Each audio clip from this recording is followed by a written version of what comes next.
एवं एठारे उपस्थित मोर छोट बड़ भाई भौणी माने आदिम कालरू उन्नतिर चरम सोपान स्पर्श करने पर्यंत कला मनुष्यर चिर सहचर होई आसीछि। मनीषर निजर जीवन रे सामाजिक भावे अनेक परंपरा को अपनाई नेइछि। सेही सबु परंपरा को जेतेबेले नृत्य गीत चित्र देखाई आदि कारीगरी कौशल माध्यम रे मनीष प्रकाश करे ताहाकू आमे लोककला बोली कहिथाउ। अंचल भेदरे लोककलारे मध्य विभेद देखा देई थाए। आम ओडिशा निजर लोककला पई सारा जगत रे एक गौरवमय तथा अद्वितीय राज्य भावे परिचित।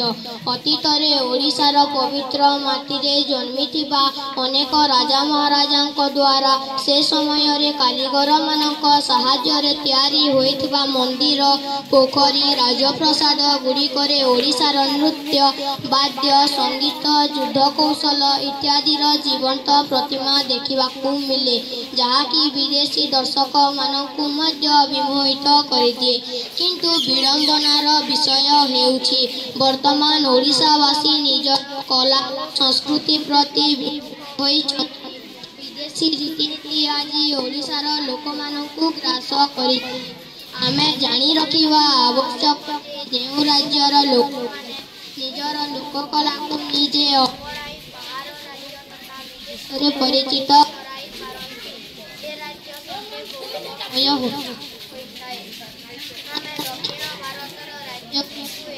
उदाहरण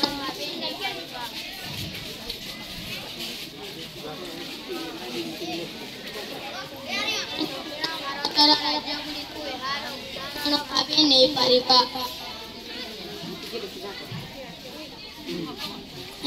आमे दक्षिण भारतर राज्य गुड़िक यार उदाहरण भावे नहीं पारिबा।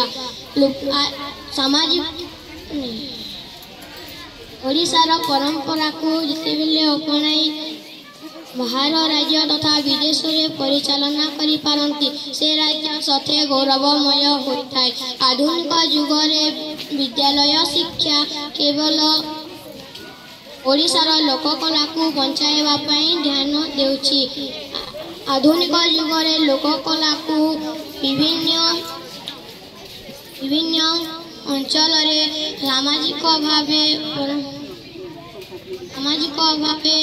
रखिबा आवश्यक।